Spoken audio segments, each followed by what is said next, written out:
Welcome to Not a Great Whisperer podcast. I'm your host, Katy Rey. We interview ordinary people living extraordinary lives.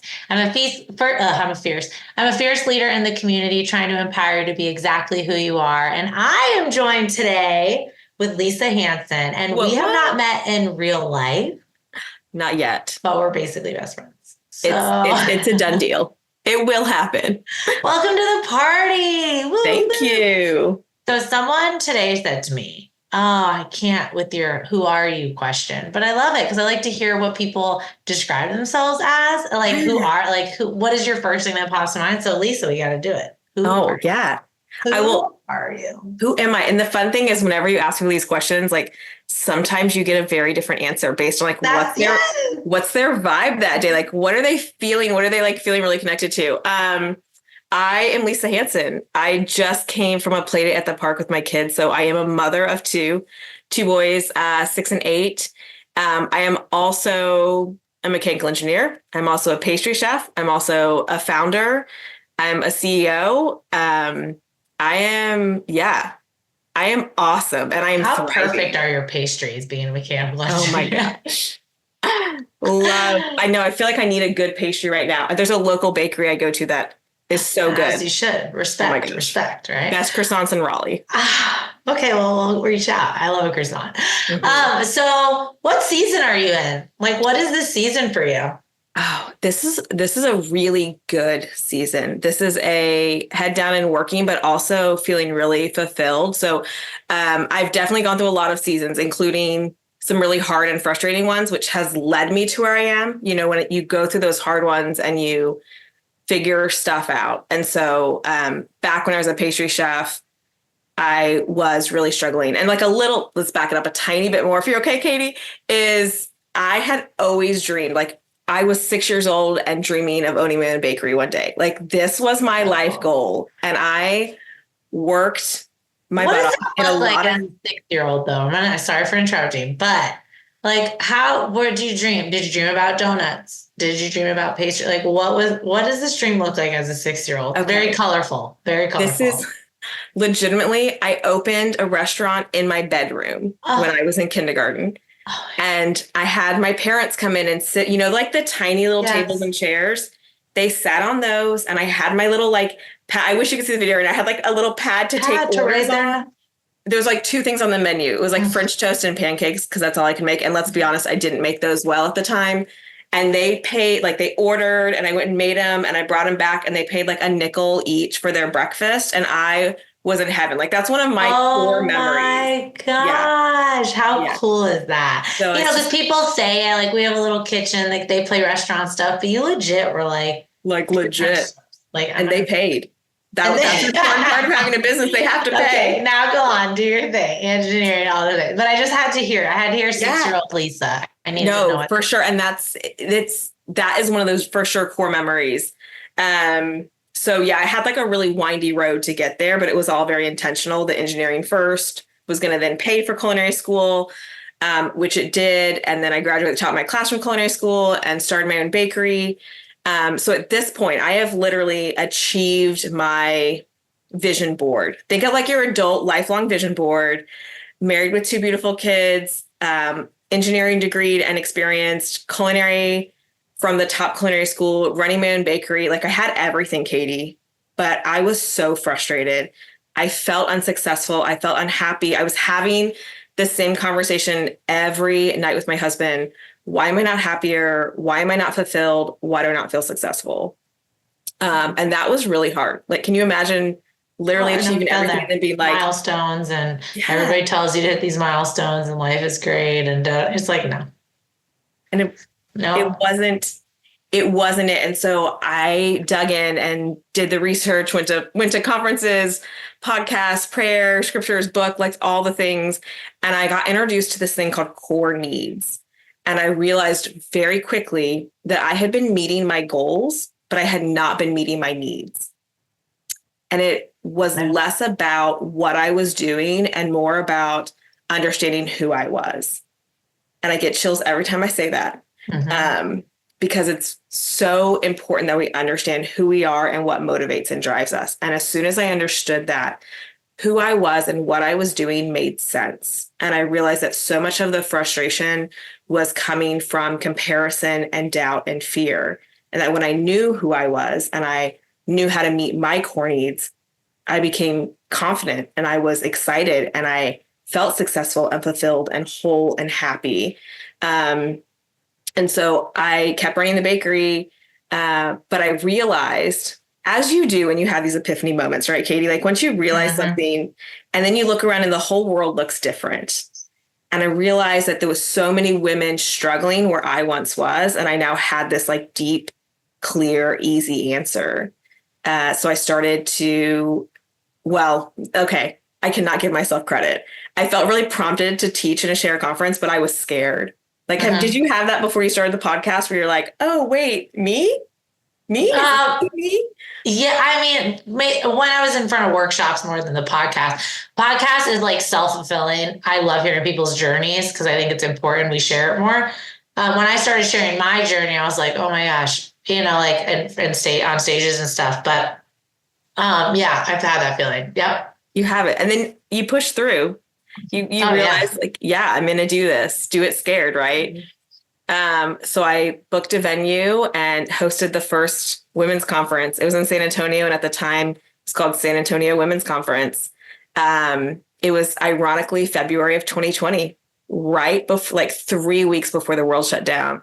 We had a sold out event. It was one of the most amazing days of my life to see and to gather women to be lifted and to start thriving personally and professionally.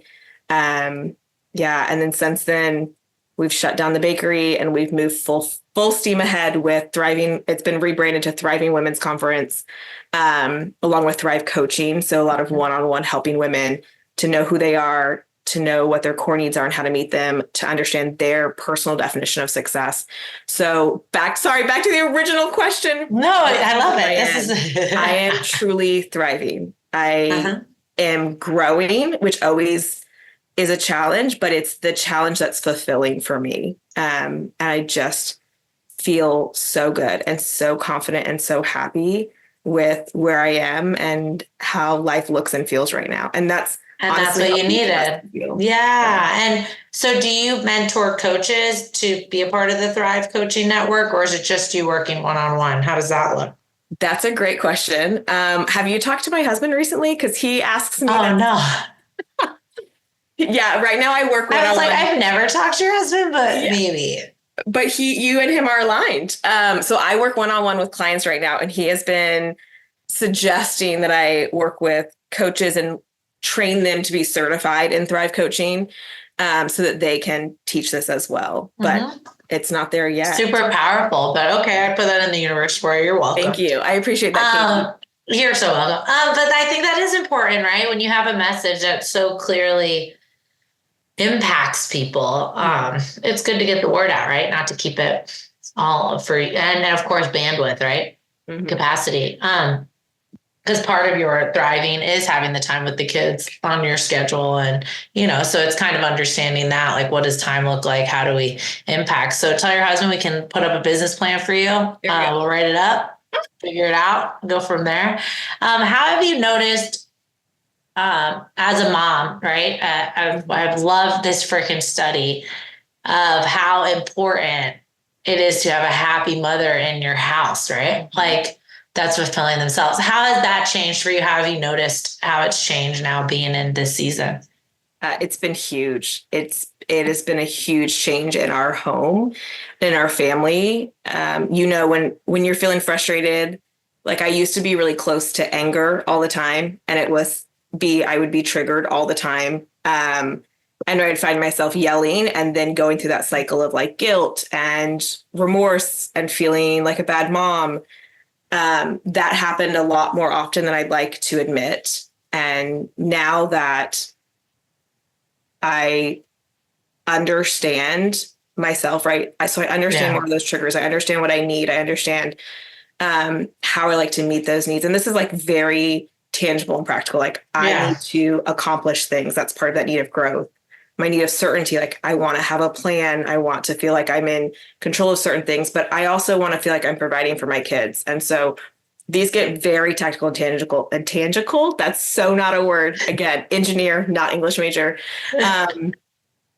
But it has changed entirely. So I definitely do not yell as much. I'm still a mom, right? Like you still have your moments, but it's a completely different feel in my house. And my kids, you can see a difference in the way that they react to me, though, a difference in the way that our relationship is, and even our relationship as a whole. Like we call our family our team, and we support each other like a team. And it definitely was a dysfunctional team before, and now it works really well. There's a lot more peace and joy in our home. There's a lot more peace and joy in me, which allows me to parent in a way where I can look at their needs as well, which is kind of a byproduct. Once you learn the core needs, you start to kind of diagnose everyone around you of like, oh, you have a core need.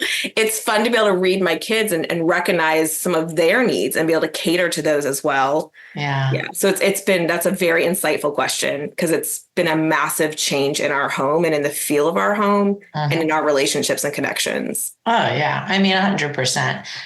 When you just feel good about it. And it's funny because, you could probably go into engineering right now and bring on a paycheck that's like out of this world, because there's probably a lot of engineer work out there. But you decided to start fresh, because of how fulfilled you feel. And I think people don't, like for me with working with the nonprofit more than my for-profit, and like nothing comes of that. It's just such a different feeling though. You got to know what rooms you want to be in. You got to know what fulfills you. And as a mom, telling my kids, like I am a mom and it's my most important job, but I also got to fill my cup up, and I like being in groups of women where we hype each other up. So there's that. So it's like just understanding yourself. So it's really cool. I like the core needs whole thing. And you were at a conference when you first heard about it, or you took a class? Like, how did that work? No, I was actually at like a branding business conference, and it was like this tiny little section, and she didn't even call it that. She had called it something else. Like she had changed the core needs, which originally identified by Tony Robbins, and she had tweaked it and made it her own thing.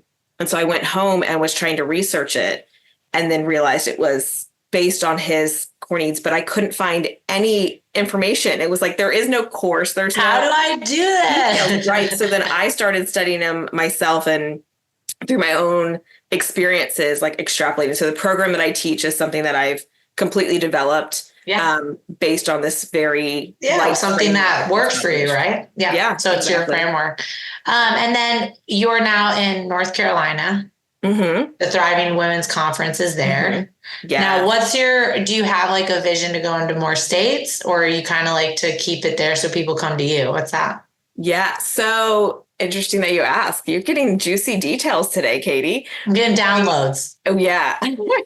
So the conference started in San Antonio where we were, and now we're in North Carolina. And for the last 2 years, we've had 2 conferences a year, one in San Antonio and one in Raleigh.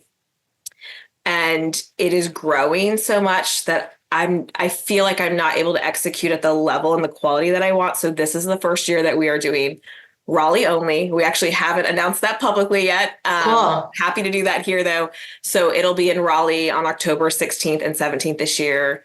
It's a bigger venue. We're able to bring in bigger speakers. We're able to really build this to the luxury and quality so that every woman attending, we keep it relatively small so that it still feels very personal. A big part of the conference is making real friends. So we want you to walk in the room and leave with actual real friends that you're going to connect with later, that are going to support you personally and professionally, in your home goals and your personal goals and your business goals, whatever that is for you.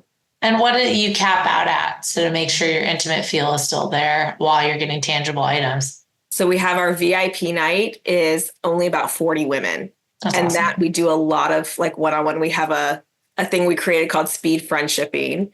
Cool. And it's very individually curated as I get to know you before the conference and then partner you with people. We also have dinner and speakers there too. We have all sorts of fun things that night too. And then for the main day, the Rockstar Day, which is Thursday, we cap that at 150. That's nice. Yeah. We do breakouts also. So you're having opportunities to interact with people one-on-one. We do activities that require you to interact with other people in the room. Yeah. It's hard to just Get be like, people I'm going to randomly uncomfortable. Yeah. turn to a stranger and talk to them. But if I say, hey, go get in this group and then talk about this, then you're able to organically build from there, right? You identify connections, and I want friendships to be as easy as possible. That's a lot of logistics too. Yeah. So that's awesome. And do you handle with an event planner, or how does that work for you? Like, are you all of it? I lead it. So as we've been growing, we've hired more people. So we have kind of like a project manager, and we have a team that will help run it. On the day of, I just met with a designer, which kind of breaks my heart because I love the design stuff. I love even like the physical building of the backdrops. Like we've done that for years, and we're just at a point now where I need to allow other people to do things too. How has that been for you? Yeah. It is, right? So, but again, bandwidth, and you want to bring your best self to the table, right? Right. So have a wonderful team. What are some nuggets you want to give our listeners? What are some things that have helped you along the way? I know it might stump you because you probably have 1,000 nuggets, but I felt like one that I think we've touched on that you did too with your experiences, Katy, is pivoting to what is right for you, right? So thriving is confidently choosing the things that are right for you and your family and your goals and your business without the doubt and guilt and shame and fear that often holds us back. And sometimes that means we're shifting away from something that may make more money or something that feels more successful to the outside world. But when you can identify what your personal success is and then being confident, which we'll talk about in a second, confident enough to make those choices that are right for you. Pivoting from being an engineer to a pastry chef, like I had family members who were not supportive of that, but I knew that was right for me. And then closing the bakery, like that was heartbreaking, but also I had that peace to know this was the right decision. So if somebody out there is listening and there's something you need to start or end or shift or adjust, trust yourself to know that you know what's right for you. And pivoting is a wonderful thing, pivoting and changing, because you pivot from a place of power, right? You're not starting over from fresh. You're starting with more knowledge, more confidence, more understanding, more clarity around who you are and what's right for you. And I think the other nugget I would leave that is hugely impactful to me and the women that I coach is that confidence is not something that you're born with. It is absolutely a skill that you develop. And we look at other women and we think, it's like Maybelline. Maybe she was born with it. She just has it. And I don't. And that's false. Very commercial. It is a lie, right? Such good, but it's a lie. You can be as confident as you develop. And it's a matter of learning how to trust yourself. And that comes through experience. And that comes through. And love yourself. People have such a weird, like, oh, I don't want to be cocky. I don't want to talk about myself. I'm like, please talk about yourself. It's so important. It's important to hype yourself up. I'm a natural hype person. So I enjoy, and I put reminders on my mirrors. I put reminders on, because when you always show up for everyone else, you're like, wait a second. I'm my best friend. But it's really just, you're right. Confidence can totally be created for people. Yeah. So how do you, Katy? Because I think that's a common thing for hype women, for high achievers, to then not sometimes get the support that they need. How do you make sure that you're getting not only just that internal cheerleading, but that external support too? Yeah, I ask for it now. I'm not like scared of it. When growing up, you're just like, oh, you can't ask for support. You can't, and then you're like, wait, yes, you can. I need it. I got 3 little ones. I have a spouse that also sometimes feels like a child because you're like, why am I describing what I need right now? But it's fine. Love him to death. But it's also like, I used to feel like really bad or have this whole, I used to tell the reason I'm returning something at a store. And one time my spouse goes, they don't need to know. And I was like, oh, I thought I had to tell them that the frame didn't fit my wall. Like, I have to return it now. Like, what is wrong? Like, why do I have to give you an excuse? I need help today. Right. So, and I'm not scared to ask for that because people do ask. If you notice, like, there are people just like you that are like, what do you need? It's the last second of your event. Do you need anything? And I have I have delegated out things now because, you want to make sure everyone feels your energy and your love for this. But yeah, it's a cool feeling. I think it's just growing. And if we don't take every day as a growth opportunity, then we're missing something. So, yeah. Yeah. Yeah, it's just fun. I love that you are pointing out, like, we don't have to have an excuse for our actions, right? Which we're trained to think that we do, but we don't. And that is such a powerful thing to realize. Like, my actions don't have to be justified to somebody else for them to be right. Mm-hmm. Or our sorries. I still have to work on that. I see the kids saying sorry and I'm like, why are you doing that? Like, because you do. And I'm like, oh my God. Oh, I know, they're like little mirrors, aren't they? Yeah. And you're like, don't say, God, I was like, do not say sorry. There's nothing to be sorry about. You didn't hurt someone. You didn't intend. And he's like, okay. And he walks away, like staring at you, like, but I've heard you say sorry for walking by someone. Like, yeah. Right. But it's just unlearning. It's unlearning. And it's fun. It's exhausting and knowing when to rest, right? But like, it's fun. It's fun being like, wow, that's a horrible habit I have. It's humbling to have children, but you're right. The unlearning or the relearning properly is it's exhausting, but so worth it. I was with a client yesterday for Thrive Coaching, and we always ask about what were you taught? What were the family practices or patterns that you were taught that would lead you to meet your needs like this? And we get to decide whether what we were taught is something we still believe or not, whether that's something we want to carry as an adult. And yesterday it was just a really intense, like, stretching call for her, things that she hadn't ever realized were connected to what her mother had modeled or what she experienced as a child. And now how she's mothering in a lot of ways, out of fear from what she experienced. And then being able to realize this is not what I believe or what I think is right for my kids. But you've got to go through that hard work that's exhausting to realize that, to then decide how you do want to move forward. And I think that's something you're working through too, right? Like, always. The sorry is a tiny example, but I think all of us are doing. I know. Yeah. So crazy. So crazy. You have been a joy. Tell us where to find you. Tell us where to find the conference. Tell us all the things. Awesome. I know I always have a good time hanging out with you, Katy. And I'm sure that Katy's going to share about her conference too, because I'm waiting on pins and needles for info on that. Oh, yeah. I can attend too. Yeah. But Thriving Women's Conference is coming up in October of 2024. Yeah, this year. So I think by the time this airs, tickets will be open. Mm-hmm. They'll be probably early bird or right near there. So if you hear this and you want to come, go get them. Our website is thelisahansen.com, or Instagram is at thelisahansen.com, or for the conference is just at Thriving Women's Conference. I love it. And you can find Lisa on Not a Great Whisper podcast, katyrey.com, at The Real K Ray. You are fantastic. Keep doing your thing. I love hearing I love just all your accomplishments that you had and the experience you have for people. My jam's the culinary. I mean, come on. I mean, pastries for days. If pastry for days. Pastries all day. That is what the superpower there. But I love that you brought women together to really keep it intimate so people feel seen and heard. And that's one of my big things. And you're just going to be grown. I mean, I'm excited. Your husband and I will get together and we'll figure out this business plan for you. Yeah, thank you. I appreciate it. Thank you so much for having me, Katy. It's always a blast to hang out with you. You truly see the best in people and bring it out and hype us up. Anybody that's blessed to interact with you is having a better life experience because of it. Thanks, Lisa. Back at you, sister. For sure. Thanks for joining Not a Great Whisper.